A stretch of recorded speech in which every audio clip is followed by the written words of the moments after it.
assistem.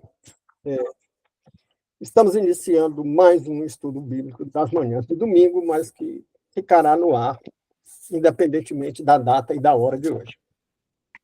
Hoje faremos um estudo sobre dores de uma sociedade ou de uma era pós-cristã. Essa expressão, era pós-cristã, entrou em voga na Europa aí pelos anos 80, 70, 80, porque as igrejas estavam sendo abandonadas, né?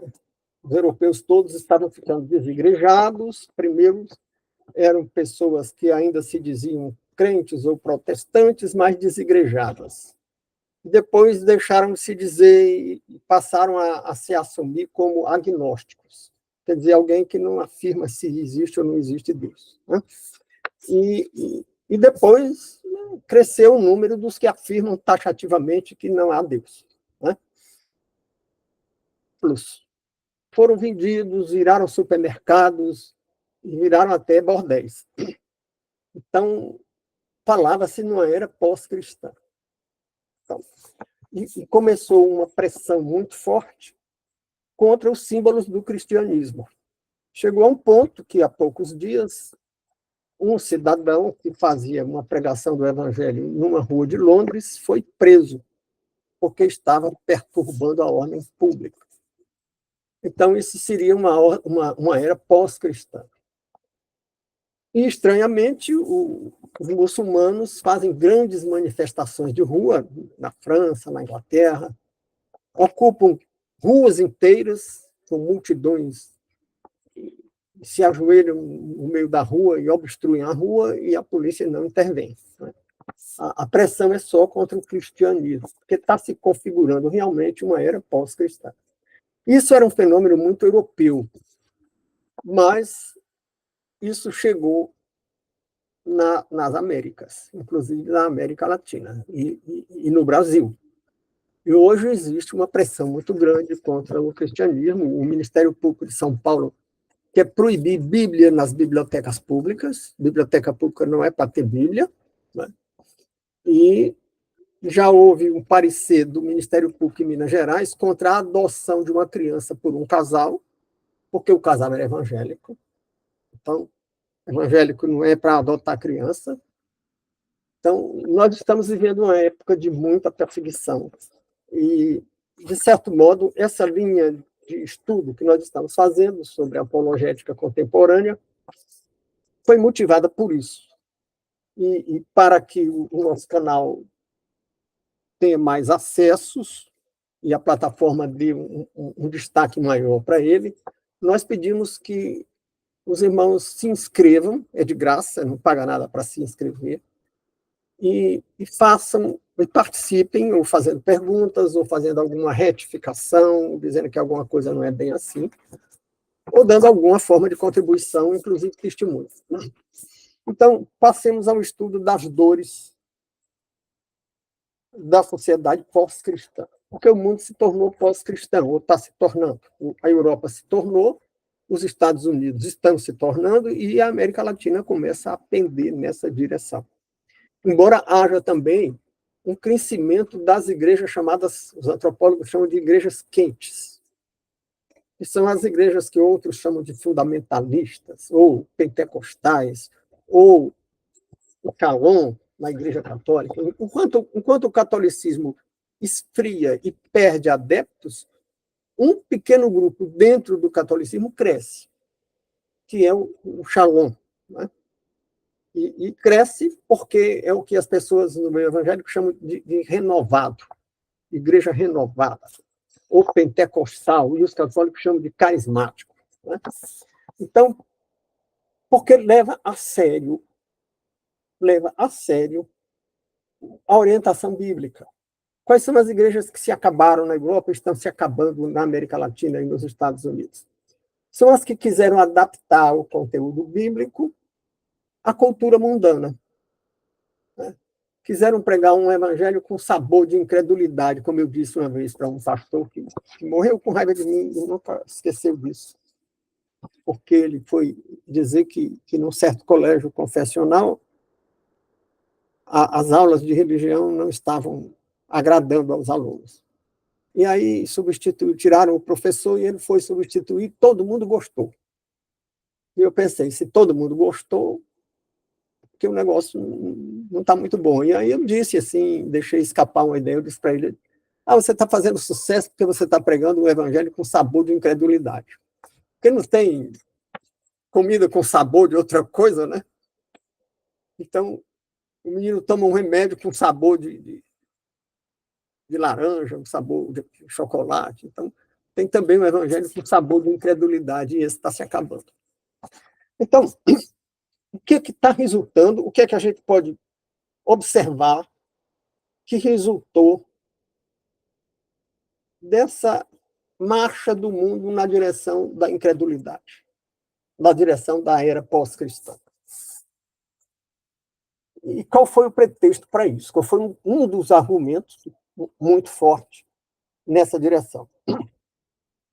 Um dos argumentos que ajudaram a tirar o cristianismo do centro da vida cultural foi o argumento de que a sociedade era repressiva, as pessoas viviam sob vigilância, e viviam sob vigilância, e a repressão existia porque ela procedia do cristianismo, da moral cristã. E a moral cristã reprimia, recalcava, criava neurose e tudo que não presta. Embora outros povos que não tinham nada com o cristianismo, como na China, na Índia, também havia uma moral que impunha limites ao desejo. Em nenhuma cultura do mundo, mesmo sem a tradição judaico-cristã, existe limite ao desejo. Ou como as pessoas da psicanálise gostam de dizer, as pulsões. Porque a psicanálise chama de pulsões aos impulsos que vêm do inconsciente. Então, esses impulsos têm que ser refreados na vida em sociedade. Porque ninguém pode fazer tudo o que quer. Ninguém pode se atirar à realização dos seus desejos. Até porque poderá incomodar muito outra pessoa. E poderá até configurar um crime. Perseguir um desejo. Eu quero, porque quero, vou para cima, e isso pode ser um crime. Né? Então, isso não é do cristianismo. Isso é uma necessidade da vida em sociedade. Então, é um erro ou uma mentira. Erro se for de boa fé, mentira. Que eles chamam de repressão, são uma contribuição da tradição judaico-cristã. Na tradição judaico-cristã existe, sim, uma normatividade moral. Mas essa normatividade moral não existe só no cristianismo. Existe em toda a cultura, até naquelas sociedades onde o Estado pregava o ateísmo, como na União Soviética, como na China, na Coreia do Norte. A pessoa não faz tudo o que quer na Coreia do Norte. Existem limites até mais estreitos. Existe até uma vigilância maior. E o cristianismo não é repressivo ou vigilante. Nem o judaísmo também nunca foi. Eu costumo dizer que no judaísmo, ou de uma maneira mais clara, no Antigo Testamento, que é a base do judaísmo, bastava sacrificar um cordeiro e estava tudo perdoado. Ora, se bastava sacrificar um cordeiro, não é uma sociedade intolerante. É a sociedade do perdão. Tem gente que pensa que o perdão é só no Novo Testamento, o Antigo Testamento era dureza. Não era. Nós já fizemos um estudo aqui, um estudo comparado do Antigo e Novo Testamento, e dizíamos isso nesse estudo, que bastava sacrificar um cordeiro, que é o que se fez no Novo Testamento. O cordeiro foi sacrificado, o cordeiro foi Cristo, e está tudo resolvido para quem aceita o cordeiro como Salvador e Senhor da sua vida. Então, não tem intolerância nenhuma nisso. Pelo contrário, há quem acha até que tem tolerância demais Por isso, Paulo precisou dizer, lá em Gálatas 6:7, não erreis, Deus não se deixa escarnecer. Tudo que o homem semear, isso também ceifará. Ah, lá vem a repressão de novo. Não. Quando ele diz Deus não se deixa escarnecer, ele está dizendo, e tem tradução, ou versão mais recente, que diz, não, com Deus não se brinca. Ou seja, você está perdoado, mas não abuse disso. Não use o perdão como um salvo-conduto para você fazer tudo o que quiser. Né?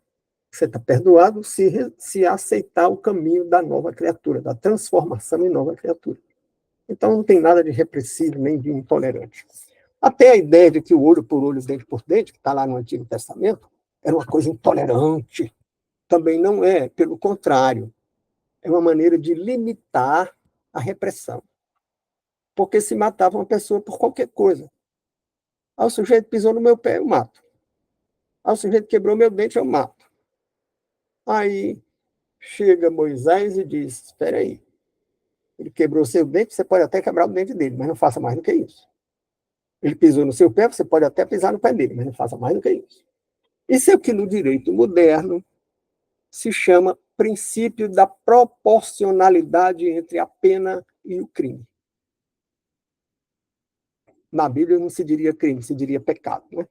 Então há uma proporção, olho por olho, dente por dente, em vez de intolerância, há uma proporção entre a transgressão e o castigo. Então isso não é intolerância nem a severidade. Pelo contrário, é uma moderação.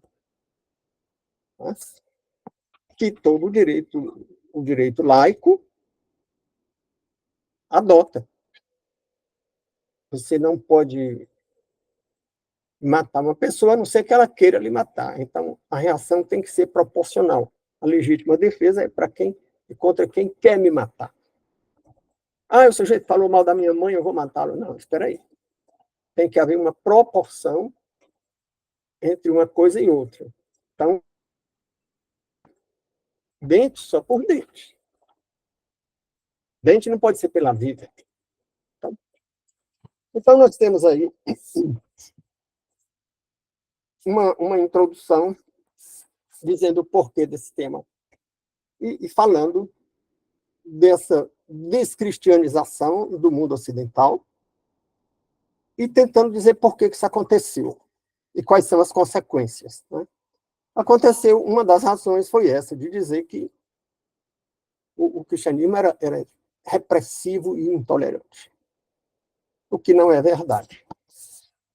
Você já tem um cara, psiquiatra, psicanalista e sexólogo, que fez muito sucesso aí pela metade do século XX, chamado Wilhelm Reich, que tem um livro sobre o assunto chamado Revolução Sexual, que ele dizia que o demônio das igrejas, das religiões, era uma forma mitológica ou mítica de se referir à repressão sexual. Porque as pessoas se tornavam más, porque eram reprimidas sexualmente, se frustravam, e essa frustração vinha como reação na forma do mal. E aí fez um sucesso danado essa conversa. E eu até posso compreender que aí, pela metade do século XX, numa Europa até então conservadora, ele era austríaco, numa Áustria, numa Viena, que ainda tinha alguns resquícios de conservadorismo, as pessoas achassem interessante essa história. Mas hoje, que em grande parte da sociedade não existe mais repressão para nada em matéria sexual, então não devia mais existir o mal, se seguíssemos esse pensamento dele. Porque se acabou a repressão sexual, então o mal também acabaria. Se a origem do mal fosse a frustração causada pela repressão sexual. Bom, mas isso não foi essa contribuição da psicanálise, contribuição para destruir o cristianismo, essa contribuição não foi a única coisa. Né? Teve um movimento intelectual e político muito poderoso que foi o iluminismo. O iluminismo explorou o prestígio da ciência. E a ciência conquistou um grande prestígio. Quando,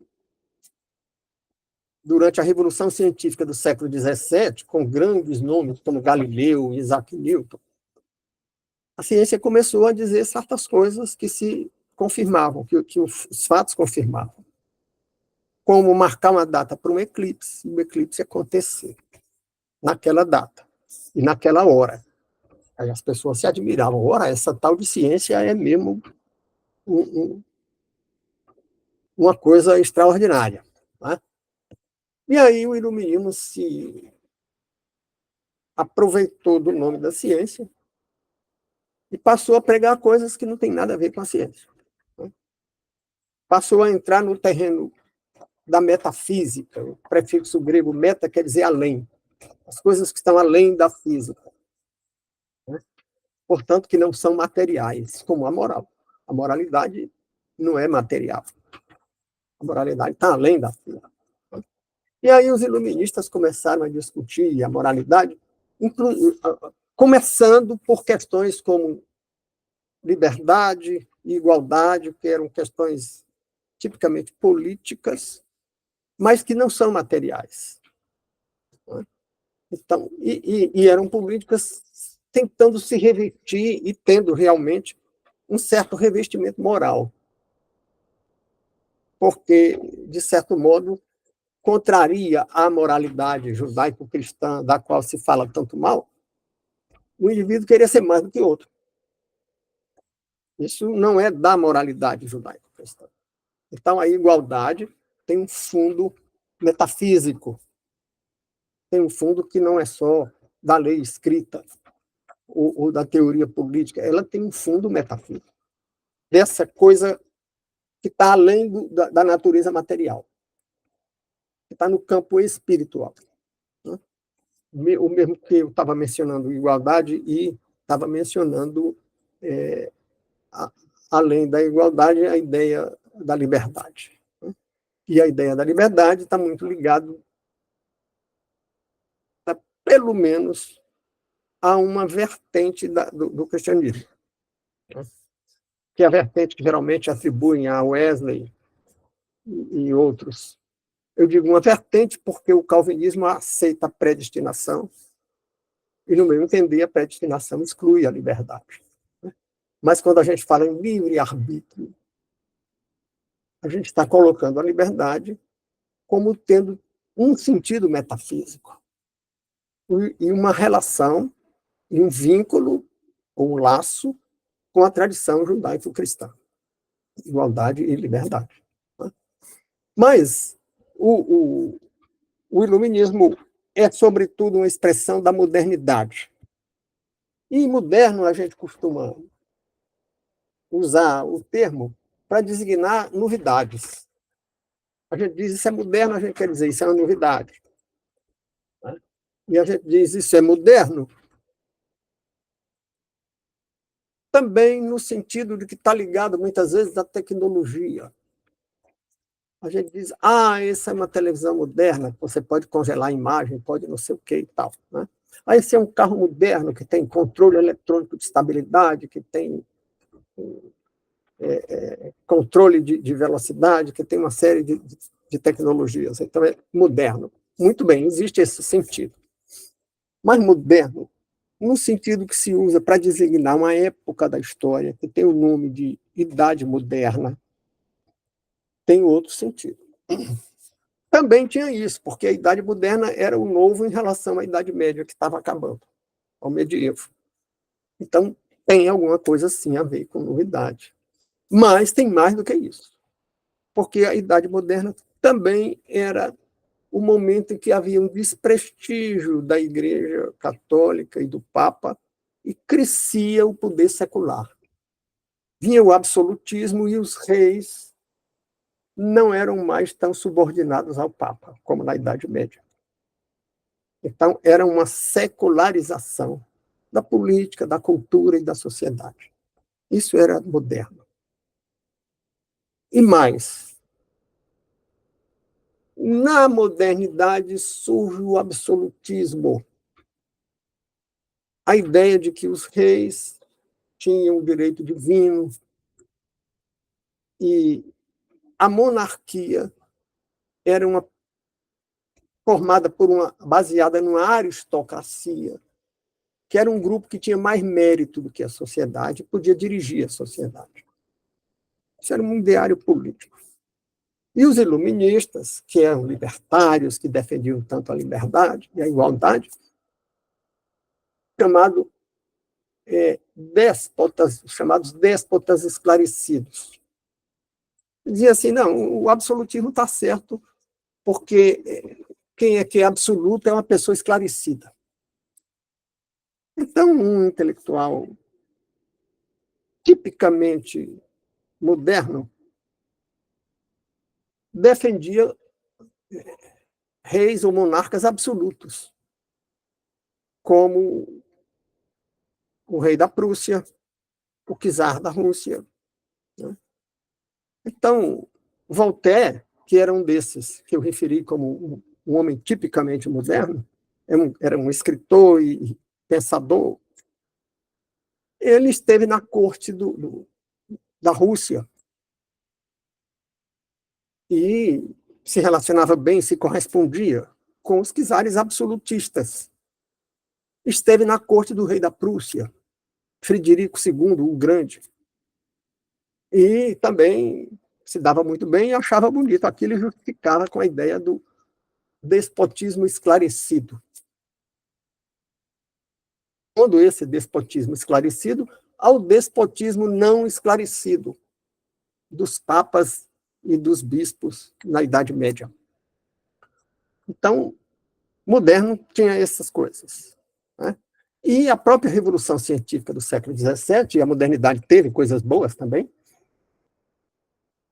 foi uma contribuição, foi uma expressão da modernidade. Porque o que queriam homens como Newton e Galileu, que eram grandes nomes da construção da ciência? Eles queriam distinguir erro e verdade. Eles queriam explicações universais. E isso repercutiu no campo da filosofia e no campo da ética e tal. Tanto que na Revolução Americana, que a gente chama de Guerra de Independência dos Estados Unidos, mas foi uma revolução, e na Revolução Francesa, a declaração dessas duas, a declaração de direito de cada uma dessas revoluções, não declarou os direitos dos americanos na Revolução Americana, nem declarou o direito dos franceses na Revolução Francesa. O que é que eles declararam? Eles declararam os direitos do homem. Isso é uma universalidade.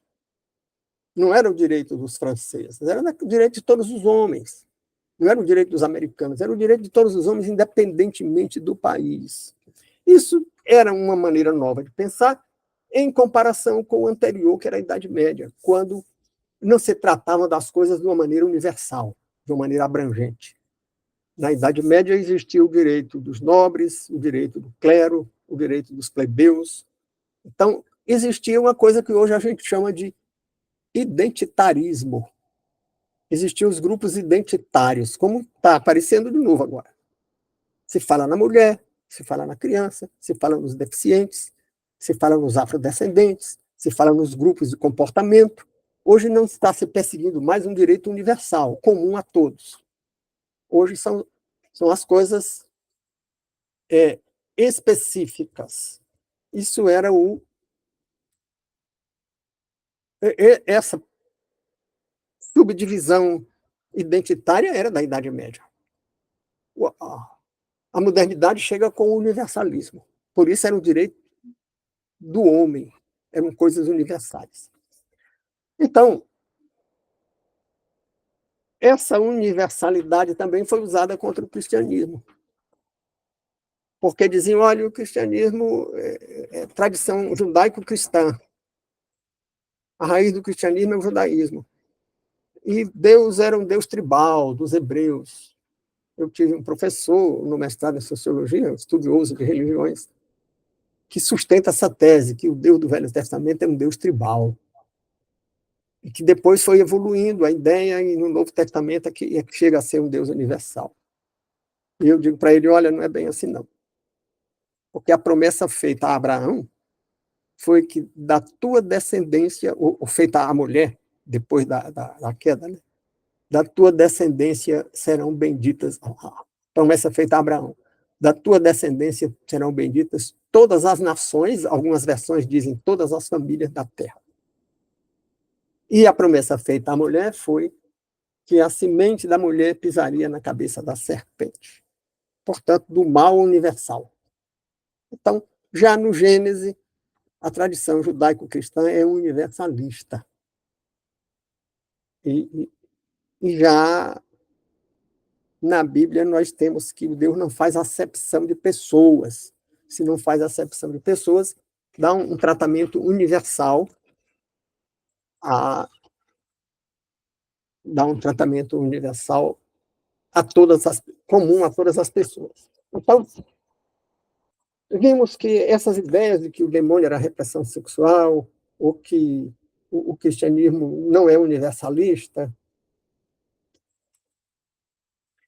foram ideias equivocadas. Né? E vimos que o iluminismo invocou o prestígio da ciência, usou realmente algumas coisas da modernidade que a ciência também usou, como a busca de conceitos universais, portanto, todos os homens são iguais, dizem as declarações de direitos tanto da Revolução Francesa como da Revolução Americana, e inclusive cometendo alguns erros, né?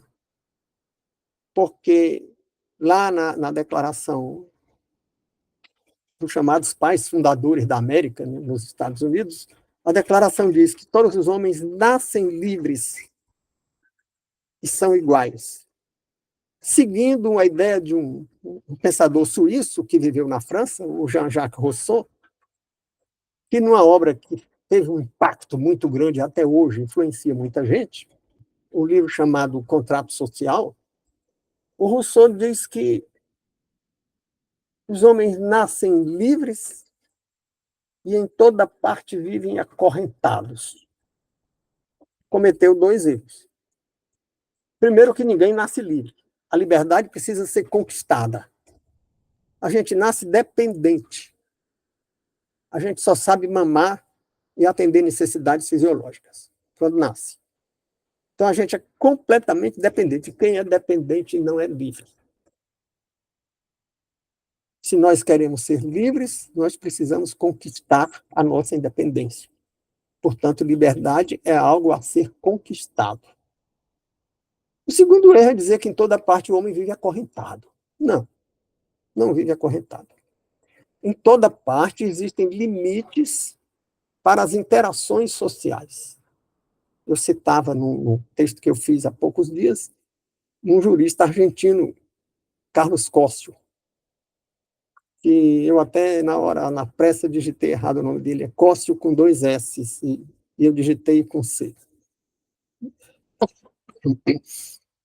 Mas o Carlos Cócio dizia que o direito é o ego agindo em liberdade, o ego agindo em interação social. Não tem direito do eu sozinho. Os manuais de direito costumam dizer: não existia direito para o Robinson Crusoe na Ilha do Robinson Crusoe, que é um romance do século XIX, onde aparece um marinheiro naufraga e vive muitos anos numa ilha sozinho. Né? Então, não tem, por exemplo, não é crime uma tentativa de homicídio se ela for contra a própria pessoa. O indivíduo tenta o homicídio contra ele mesmo. Se é contra ele mesmo, não tem relação com o outro. Então, o direito não trata da relação do indivíduo com ele mesmo. Né? Só trata da relação do indivíduo com o outro. A discussão sobre aborto é se o aborto é uma relação da mulher com ela mesma ou se o aborto é uma relação da mulher com o outro, que é o nascituro, ou o feto. Então, o cristianismo vai um pouco além. O cristianismo trata da relação do homem com ele mesmo. Então, quando nós dizemos que não devemos consumir certas coisas, que destroem o nosso corpo, diferentemente do direito, que só trata da relação com o outro, nós estamos falando da relação do indivíduo com ele mesmo. Ou, entendido de uma maneira mais bíblica, estamos tratando de uma relação que aparentemente é do indivíduo com ele mesmo, mas também é uma relação do indivíduo com Deus. Quando nós dizemos não destrua o seu corpo, porque ele é o templo do Espírito Santo. Então, ao destruir o templo do Espírito Santo, você está se relacionando com o Espírito Santo. Não está se relacionando só com você. Né? Mas aí é no campo da normatividade do cristianismo. Não, isso não está no direito, que é uma normatividade que o Estado impõe à sociedade. Se não está no direito, não coage ninguém, porque o cristianismo aceita quem quer. Se o indivíduo quer se destruir, se destrua. Para o direito, ele pode se autodestruir. Tentativa de suicídio não é crime. Né? E isso dá uma boa discussão no campo da legalização de drogas e tal, isso dá uma discussão muito, muito rica. Mas o que estamos vendo é que a tese de que o cristianismo é repressivo não se sustenta. Né? Ele nem é repressivo, porque você só aceita se quiser. Não estamos falando aqui do cristianismo histórico, que em alguns momentos foi repressivo, sim. Na Idade Média, a Igreja Católica dizia: ou cria ou morre, ou você cria ou vai para a fogueira. Não é você aceita se quiser, se você não aceitar, você pode ser excomungado, e se você sendo excomungado, todo mundo estava proibido de falar com você, e você não ia poder viver isolado numa sociedade. Ainda que você não fosse para a fogueira, você não ia como viver isolado numa sociedade, porque ninguém ia falar com você, ninguém ia interagir com você. Então, havia repressividade, sim, mas não era do cristianismo revelado, é do cristianismo histórico. Voltando a explicar aqui, como em outros estudos, em outras lives, que nós estamos chamando aqui de cristianismo histórico aquelas expressões humanas do cristianismo, dos que se consideram cristãos, e nem sempre são exatamente cristãos, ou próximos do cristianismo. Né? Contrastando isso com o cristianismo revelado, que é o cristianismo bíblico. Bom, então, nós vimos que o iluminismo usou princípios científicos para tratar de matérias das quais a ciência não trata. Porque a ciência não trata da essência das coisas, não trata da metafísica. Eu já disse em outros estudos que Galileu nunca se preocupou em dizer o que era a gravidade. Quando ele foi julgado, ele disse: eu não entro no campo da metafísica. Eu digo apenas como as massas se atraem. Ou seja, como a realidade material, uma parte da realidade material, com que dinâmica uma parte da realidade material se sofre influência ou influencia outra realidade material, duas massas. Né? E se a ciência trata disso e as religiões tratam da metafísica, então tratam de coisas diferentes e não conflitam nem podem conflitar. Né? Os conflitos que existem por aí, como no campo do criacionismo e do evolucionismo, são conflitos desfocados. Porque, enquanto o evolucionismo tenta dizer como a vida se desenvolveu, o cristianismo diz por quê, porque Deus quis. Não disse como. Diz que Deus quis, mas não disse como Deus quis. Né? Então, não era para existir essa briga. Bom, então,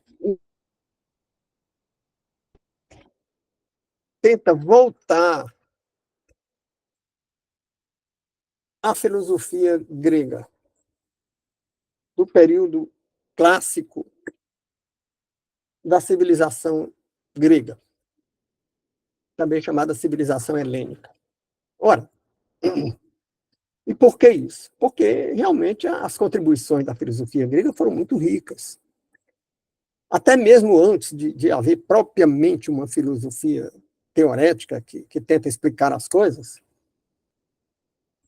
a chamada virada do jogo começou antes de Sócrates, começou antes dos filósofos maiores da Grécia.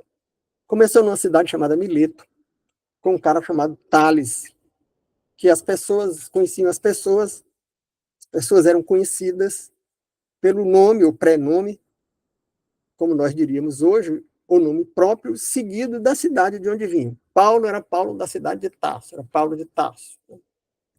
E Jesus era Jesus de Nazaré. E Tales era Tales de Mileto, que era uma cidade. E Tales formou um grupo de estudo lá, que começou com uma ideia muito interessante. Começou dizendo, olha, uma coisa é opinião. Opinião todo mundo tem o direito de ter. Se você está satisfeito com a sua opinião, fique com ela. E você tem também o direito de proclamar a sua opinião, de dizer qual é a sua opinião. Outra coisa é o conhecimento. Opinião é subjetiva, é da pessoa. Outra coisa é o conhecimento. Vamos chamar de conhecimento aquele domínio cognitivo que tem caráter objetivo, que tem objetividade. Tem objetividade significa dizer que é compatível com a realidade dos objetos sobre os quais nós estamos pensando. E aí começa uma coisa que depois vai virar filosofia. Por que ainda não era? Porque tinha um certo caráter misterioso, religioso. O que os sábios de Mileto faziam era segredo, era uma sociedade secreta, só os iniciados podiam ficar sabendo. Mas era uma coisa certa no caminho do conhecimento, da busca da verdade objetiva. Né? E aí depois saiu do grupinho uma coisa e virou a maravilhosa filosofia teorética dos gregos. E aí o que é que os modernos queriam? Voltar para isso. Porque tinham se afastado disso na Idade Média. Porque a Idade Média não separou tão claramente opinião e conhecimento. Houve uma certa mistura dessas coisas. E aí eles disseram, não, vamos voltar para a busca do conhecimento objetivo. Muito bem, é uma boa ideia. Agora, como é que se pode ter conhecimento objetivo sobre metafísica? Se a metafísica não trata de coisas materiais, mais espirituais, e não se pode fazer a prova, que é uma coisa muito ligada com o conhecimento objetivo. E não se pode fazer, mesmo que você siga, como eu sigo, o chamado racionalismo pós-crítico, diz que não existe propriamente prova, mas existe uma validação transitória.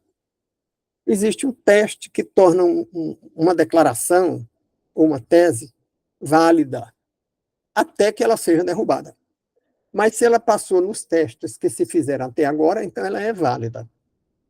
Isso, o Paul Popper, que era um grande nome dessa corrente do racionalismo crítico, ele chamava de validade transitória.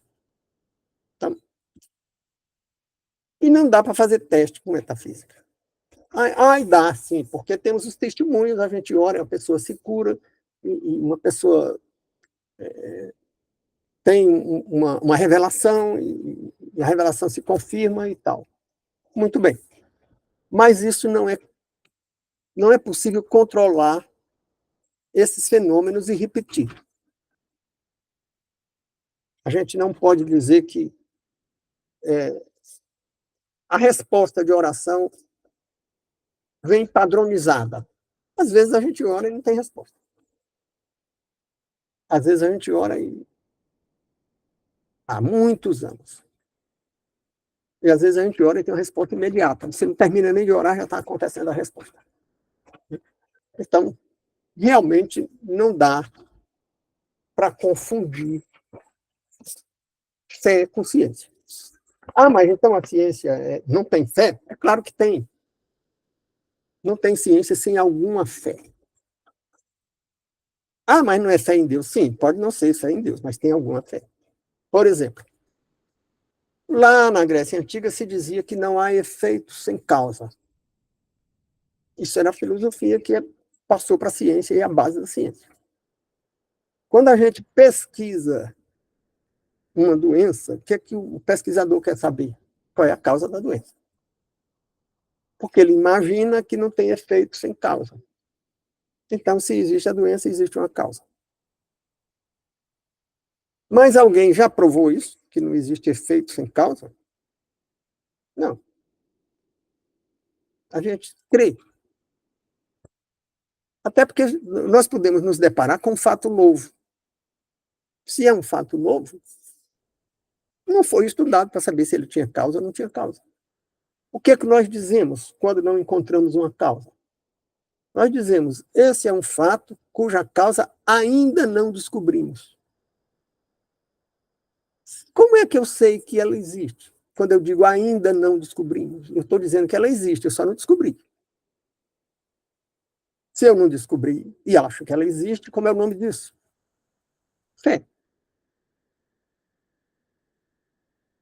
Então, na física, por exemplo, na astrofísica, tem uma conversa de uma matéria escura, que ninguém sabe o que é. Mas por que dizem que ela existe?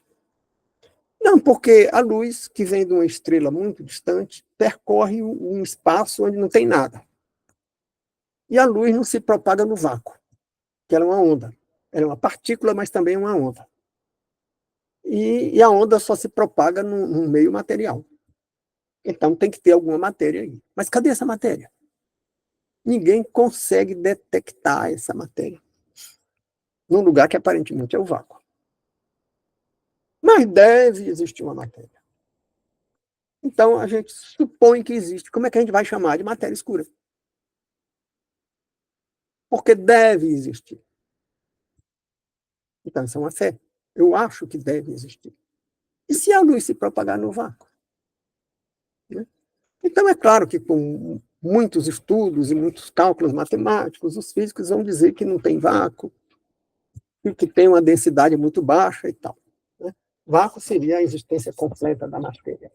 Bom, então o moderno, fizemos algumas considerações sobre o moderno, que se relaciona com o laicismo, com o absolutismo, com o racionalismo, a busca de universalidade, o laicismo, já abordamos aqui. Falta abordar o absolutismo e o racionalismo. Bom, o racionalismo é a ideia de que a razão é necessária e suficiente para explicar tudo. Necessária, porque sem ela não se explica nada, e suficiente. Porque se você dominar a razão, não precisa de mais nada. Isso se revelou um erro. Se revelou um erro. Tem umas coisas que na física, por exemplo, chamam de entropia, que é a desordem, e ninguém explica a desordem. Tem um estado da matéria chamado coloide, o coloide Sol, que parece um líquido. As moléculas do coloide Sol, elas são entrópicas, elas não têm, o movimento delas não tem nenhuma lógica. Por exemplo, a repetição dos números primos na matemática não segue nenhuma lógica. Já botaram supercomputadores para calcular números primos e calcularam até onde até cansar, vamos dizer assim, e não descobriram uma sequência lógica dos números primos. Então a razão não explica tudo. E o absolutismo, a razão é um dos pontos da modernidade, que não explica, mas explica muita coisa, e acreditar nisso ajudou muito ao progresso da ciência. Né? A outra coisa é a ideia do absoluto. E se discute muito, na pós-modernidade, se discute muito o absoluto. As pessoas dizem logo, olha, isso não é absoluto. Mas a modernidade também não era absolutista, no ponto de vista da razão. Eles foram absolutistas na política, quando defendiam os déspotas esclarecidos. Mas eles não eram absolutistas na teoria do conhecimento. O que eles diziam é o contrário. O que a ciência moderna sempre disse? Que aquilo que ela estava afirmando só valia para condições normais de temperatura e pressão, CNTP. Se só vale para condições naturais de temperatura e pressão, então não vale para tudo. E o que é o absoluto? O absoluto é alguma coisa que é incondicionada, que não vale para tudo, só vale em determinadas condições. Então a ciência não é absoluta. Não perde prestígio por isso, não é? Mas não atende aquelas 3 aspirações humanas que só o pensamento religioso atende. E o pensamento teísta. E o cristianismo é religioso num certo sentido, embora seja também outra coisa, seja também uma relação pessoal com Deus, mas não deixa de ser também uma religião, e é um conjunto de crenças que atendem às 3 condições, que são a totalidade, a radicalidade e a transcendência. E quem diz absoluto diz radicalidade. Porque o absoluto a explicação absoluta é aquela que vai à raiz, vai à causa primeira, esgota o assunto. Portanto, ultrapassa os limites das condições. E a Bíblia diz as coisas indo à raiz, indo à causa primeira, quando diz que no princípio criou Deus os céus e a terra. Quer dizer, está feito um estudo que vai até a raiz, até as causas primeira. E eu acho que já são 10h19, já estamos com 1 hora de reflexão e poderíamos parar por aqui para prosseguirmos no próximo domingo.